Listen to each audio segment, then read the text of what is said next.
Hello children, welcome to today's session.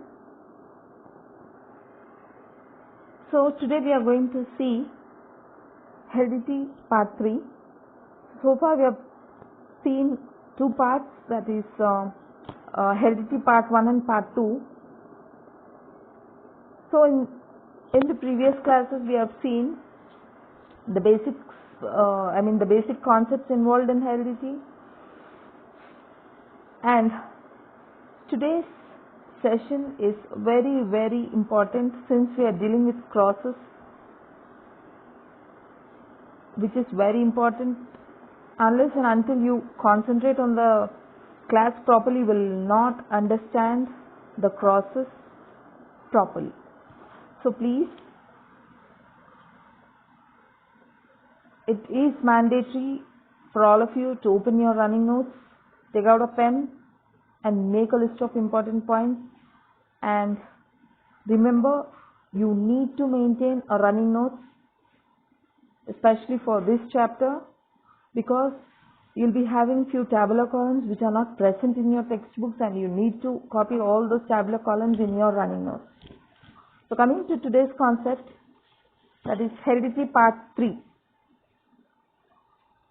So in your previous class, I've told you like Gregor John Mendel is the father of genetics, and he conducted experiments with garden pea plants and determined the rules for the inheritance of traits.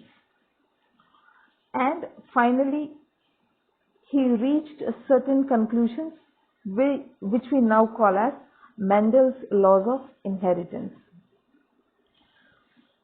So, in today's class, we are going to see the Mendel's laws of inheritance and the process involved in his experiments. So, here, what Mendel did is, I told you like he has taken garden pea plants for his experiments. So, here, why he has taken the garden pea plant is, I told you the reasons. Like one of the reasons is, the garden pea plant is self-pollinating in nature. So, because of this self-pollination, that property, it always amounts to the generation of pure or homozygous traits. So, here the line is like, since the garden pea plant is self-pollinating in its nature, the generation, the F1 generation is always having characters which are pure and or homozygous. So I told you in your earlier classes like what is homozygous. Okay, so I think you remember what is homozygous. So here homozygous, it is nothing but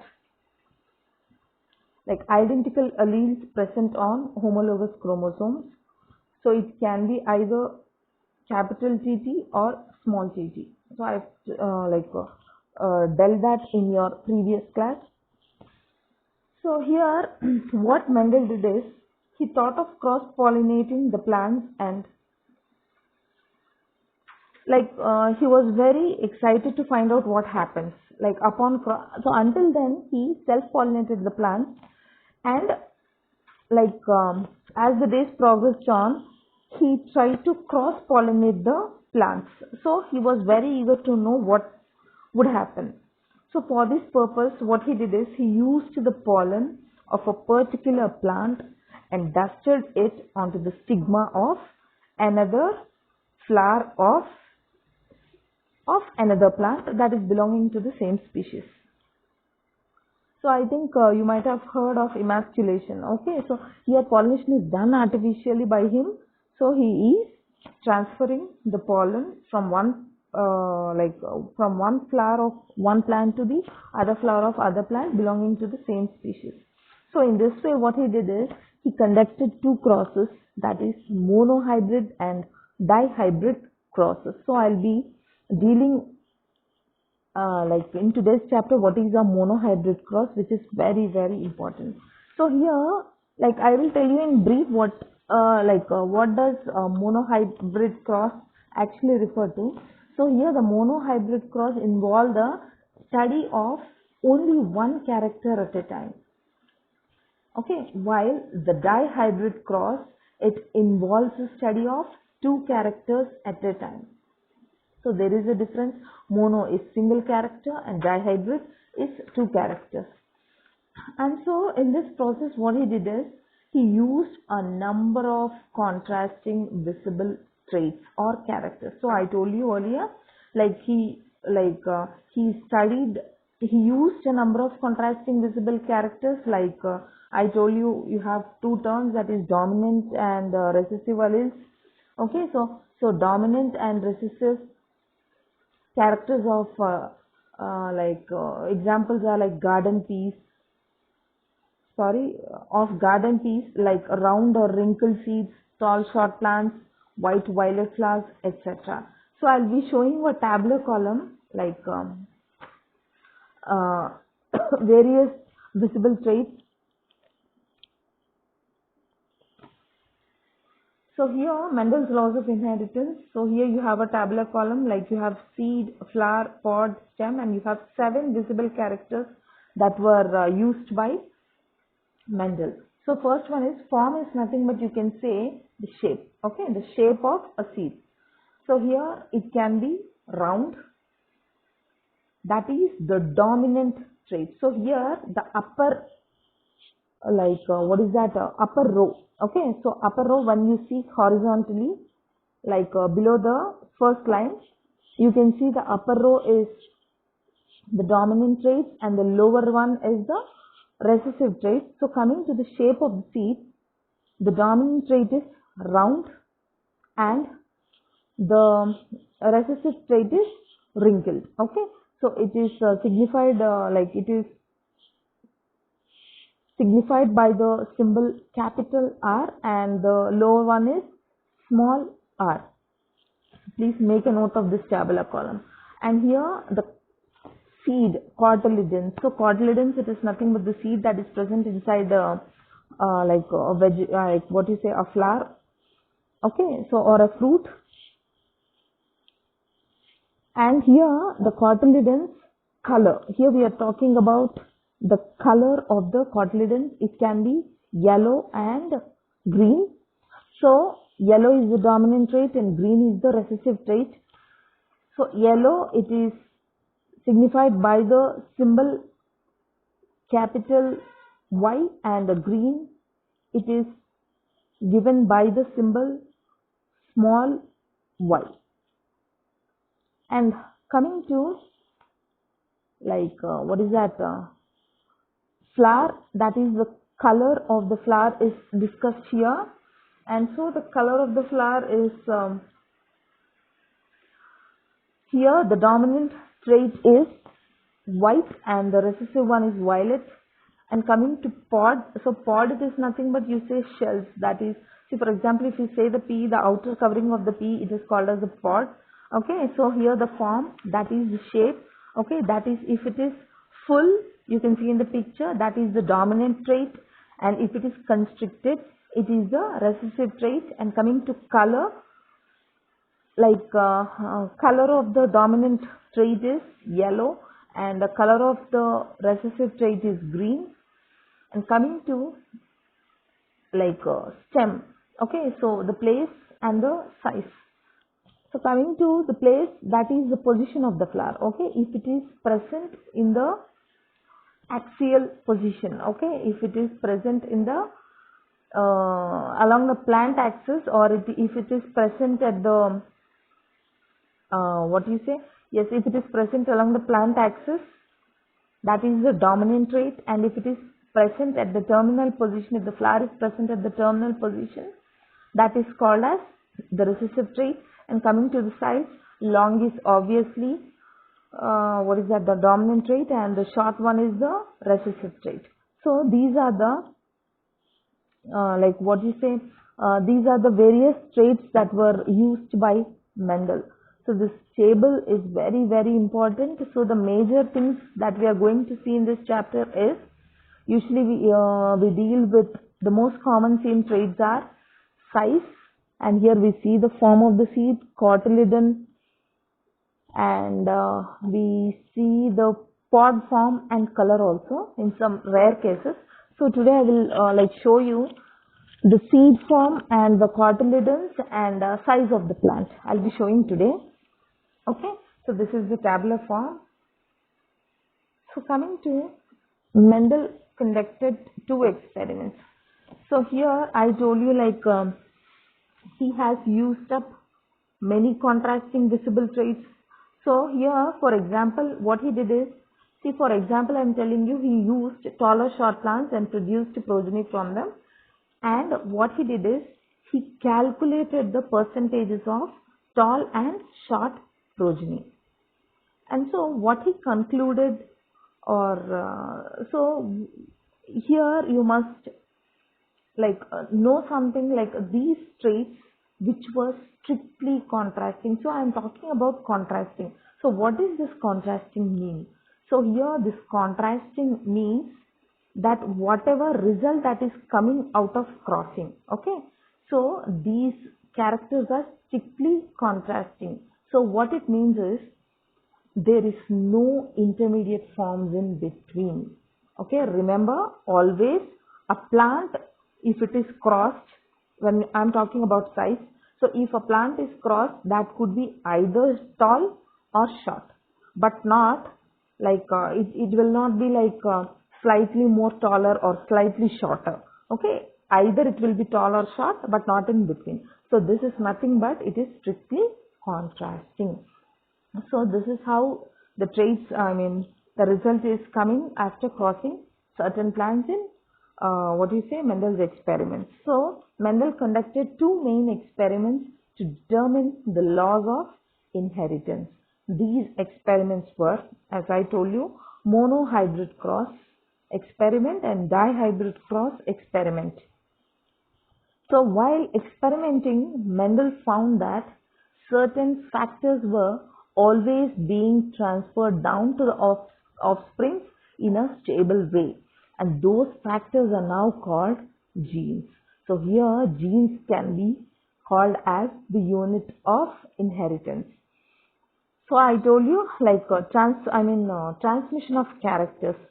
Okay, it is always done from the parents to the offspring. So this is done by the genetic material. Okay, so that is due to a certain factor called genes. Okay, so here he concluded that genes can be the units of inheritance. So let's see how he concluded that genes are the units of inheritance. And he proposed certain laws after conducting the experiments. So monohybrid cross. So let's see what is a monohybrid cross. Listen carefully. In this experiment, Mendel took 2 pea plants of opposite traits. Opposite traits is nothing but 2 different characters. So here I am talking about size of the plant, that is 1 short plant and 1 tall plant. So what he did is he crossed them. So when he crossed them, what he found was the first generation, that is the F1 generation, which is also called as first filial generation, offsprings were all tall. Okay, so try to concentrate. Once I show you the process, you will understand the concept more clearly. Then he crossed the offsprings that were produced in the F1 generation, and then the result that was obtained in F2 generation are both tall and short plants in the ratio of 3:1. So you might get confused like what is this 3:1? So what is the product that is formed? So I will show you. Once I show you that process, you'll be more and more clear with the concept. So here Mendel even conducted this experiment not only with the size of the plant but also with the other contrasting traits like green peas versus yellow peas, round versus wrinkled seeds, and in all the cases he found that the results were similar. Okay, so from these results he formulated 2 laws, that is the laws of segregation and laws of dominance. So this laws of segregation and dominance I'll be discussing in the next class. So today we are going to see this monohybrid cross in detail. So this is an example for the size of the plant. So when plants having one pair of character. So here we are talking about only size. That is the reason we are like talking about only one pair of character, that is a monohybrid cross. So when it was crossed, what was the result? So Mendel selected pea plants having one pair of character, a tall pea plant and a short pea plant. He selected pure tall. So I told you pure tall is dominant. Remember the tabular column. So before referring this concept, please look at the tabular column so that you'll be clear with the concept. Okay, so tall is dominant, and here I told you in your previous class like genes always works in pairs. Okay, so remember it is diploid, and so here the dominant, since we are selecting a pure tall plant, the genes would be capital T, T, and pure short pea plants, that is recessive, and so it is determined, or it is it is given by the letters T, T, and both of them were cross-pollinated. And here in the F1 generation, he obtained all tall plants. So here the genes got changed. So previously I have taken capital T and small t, you cross-pollinated them, and the result is capital T and one small t. Okay, so you know how so here the genes that were produced in F1 generation are capital T and small t, and the phenotype. Remember, phenotype is the visible character, and here you are getting the phenotype. I mean the type of plants you are getting are tall plants. So since the T is dominant, capital T, if recessive gene is present, I mean if recessive gene is there in the presence of the dominant gene, obviously the recessive one will be suppressed and the dominant gene will be expressed. And so here T, capital T is for tall plant, and so all the plants that were obtained in the F1 generation are tall plants. So please remember this. And when the first generation plants were self-pollinated, okay, so within themselves, when they are pollinated, he obtained both tall and dwarf plants within a ratio of 3:1 in the second generation. Okay, so I'll show you the cross. And here, the ratio of pure tall, that is TT, hybrid tall, that is capital T, small t, and pure dwarf, that is small tt, was in the ratio 1:2:1. So you can understand, I think. So here the pure tall, that is if the result after crossing the plant is in a ratio 1:2:1. So here the pure tall plants are 1 and hybrid tall plant is 2, that is small t and capital T. Pure dwarf plant is 1. So in this overall you will be having 3 tall plants and 1 dwarf plant. Yes or no? So here, so the overall ratio is 3:1. Okay, so like we can say the phenotypic ratio, this is the genotypic ratio. 1:2:1 is the genotypic ratio. We are talking about the genes here, and we are talking about the visible traits, that is the tall and the dwarf plant. So it is 3:1. Okay, and the trait that is expressed in the F1 generation is the dominant trait. The trait that is suppressed in the F1 generation is recessive trait. I told you earlier. And so this is the first cross, that is the left one. Okay, the first one is tall and a short plant. So when it is crossed, when it is cross-pollinated,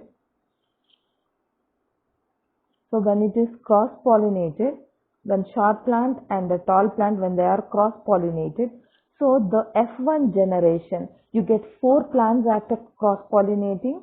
Okay, so you are getting in F1 generation all tall plants. Okay, that is how I will show you in your next slide. You will have a cross. For that you don't have a pictorial representation there. I will show you alleles there so that you will understand. And so in the F1 generation you are getting 4 tall plants. So this when you are self-pollinating this F1 generation progeny, you are getting 3 tall plants and 1 dwarf plant. So this dwarf, okay, so the parental character is seen in your F2 generation. In the F1 generation there is no dwarf plant, but here you have a dwarf plant. So here this is like he crossed flowers, violet and white flowers. So violet is the dominant trait, and so in the F1 progeny you have violet flower, and in the F2 progeny you are having 3 violet flowers and 1 white flower. So same like the size of the plant. And here also you have a round wrinkled seed. So the round is dominant and the wrinkled is recessive.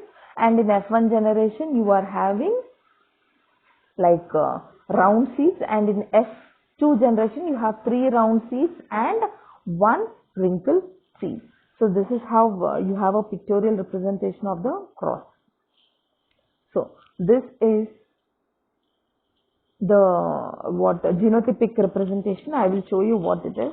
So here in this I told you, like he is considering the color of the seed. So I told you yellow is the dominant trait and green is the recessive trait. So coming to yellow. So here yellow, it is given by the letters Y, Y, and green it is given by the letters small y, small y. So you know that during the time of fertilization when the plants are crossed, okay, so at the process of gamete formation, these pairs separate individually, okay. So this combined gene pair, okay. So here these genes during the gamete formation they get separated. So as like coming to humans, XX chromosome and XY chromosome at the time of fusion, what happens? This X separates and Y separates in male, and X separates in female, and this X and X either combine or Y and X combine, okay, male and female, and forms a baby. And so the similar way during the time of gamete formation the gene pair gets separated. So this I will be telling this separation, segregation I will be telling in the law of segregation, okay. So individual copy will be taking, that is, so both are dominant, so one gamete can be taken, that is capital Y in yellow, and small y can be taken from green color seed. When this Y and small y, this after the formation of gametes, they combine together after fertilization. So small y, like giving to small y and capital Y in F1 generation. So this is how you get in your F1 generation. So did you get the concept? So if, for example, take the size of the plants. So if in place of capital YY you will have capital TT, and in place of small YY you will have small TT if it is size of plants, and from there you will be taking in place of gametes Y and small y you will take capital T and small t, and totally once after fertilization you will get small t and capital T. So this is how you get in F1 generation all tall plants. So similarly you will get here all yellow colored seeds in F1 generation. Now I told you, like once this F1 progeny is crossed, again gametes will be formed, yes or no? So here again gametes will be formed. That means here capital Y and small y one pair, and capital Y and small y in the other pair. Like you say F1 generation you are getting small y and capital Y, and both of them are, they are again cross pollinated with themselves. Okay, that means you will be getting one pair of small y and capital Y. You are crossing with one pair of capital Y and small y. So that time how many gametes you will be getting? So So you are having total 2 pairs, and that means you will be getting 4 gametes, right? Yes. So here in F2 generation, at the time of gamete formation, similar to the previous thing, you will be getting 4 gametes. See on the top you can see above the, what is it, above the square block you have capital Y, small y, and towards the left you can see capital Y and small y. Those are the gametes. Now you can easily understand in the first block. Okay, so here this Y and this Y crosses and it forms YY, and this Y and this Y combine together to form capital Y, small y. Again this Y combine to form capital Y, small y, and this Y combine together to form small y, small y. So this square, okay, this square is called as Punnett square. CBSE students, you don't have this concept of Punnett square in your books, so please make a note of this thing. Punnett square, it gives an easy representation of calculation of the traits. Okay, so that is the reason why I gave you the Punnett square. So you will avoid confusion here. Okay, so here I think I am clear. So here this is the gamete Y. Okay, these are the gametes, and here since we are like involving 2 gene pairs, so you will get 4 gametes out of that. And this YY, the first box, and small y and capital Y, second box, and in the lower one small y and capital Y, the same thing. I think now we are understanding in the F1 generation, since Y is dominant there over smaller y, so you get the progeny as yellow. And here if in the first, this one, so you have 2 dominant, dominant alleles. So here 2 dominant alleles are there, that is the reason you get yellow seed, yellow color seed. And here you have a dominant gene and you have a recessive gene. So obviously in the presence of a dominant gene, recessive will be suppressed, and so obviously you are getting yellow color again here. And here, so again you will be getting yellow color, and since in the last case you are having 2 small y's, so both are recessive and there is no dominant allele, obviously the product is green. So now you understand, you are having totally 3 yellow color seeds and 1 green seed. Got it? So this visible trait, okay, I am talking about the color here and yellow color. So this is the visible, so here it is a phenotype. Okay, so you remember phenotype, that is a physical characteristic, outer appearance. Okay, so the phenotypic ratio is 3 yellows and 1 green, so that is the reason 3:1. So here you can see 3:1. Okay, phenotypic ratio. Coming to genotypic ratio, genotype means genes involved in that. So here combinations you can see.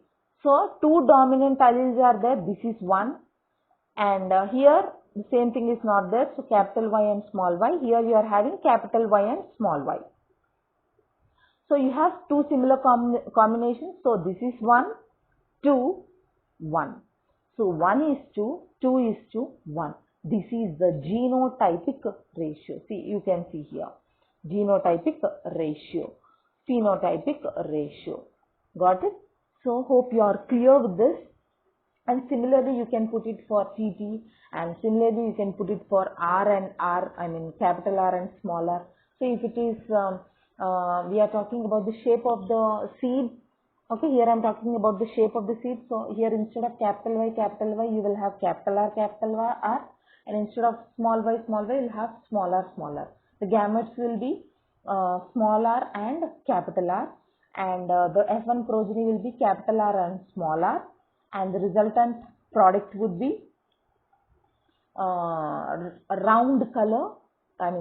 round shaped seed.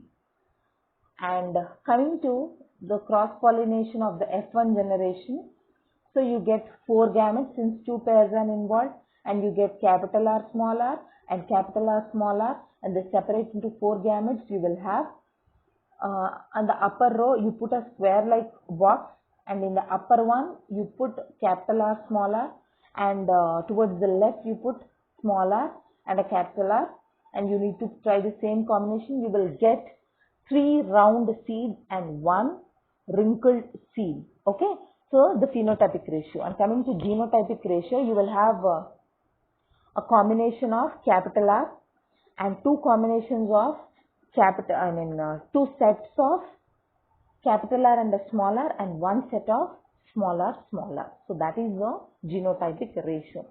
So these things you can try it for all the traits, like I have shown you colors of the flower, color of the pods and all. So mostly he will be asking you like in 10th class usually you will be asked with color of the seed, shape of the seed, and you can see again size of the plant. And so mostly these are seen. Okay, so this is about monohybrid crosses. Hope you are clear with the concept, and in the next class we'll be like dealing with dihybrid cross. So that's it for today. A worksheet will be given to you. Please solve that, and please learn the previous concepts and today's concepts so that you'll be clear with the next day concept. Okay, in the next session you'll be clear if you are completing the daily portion. Okay, thank you.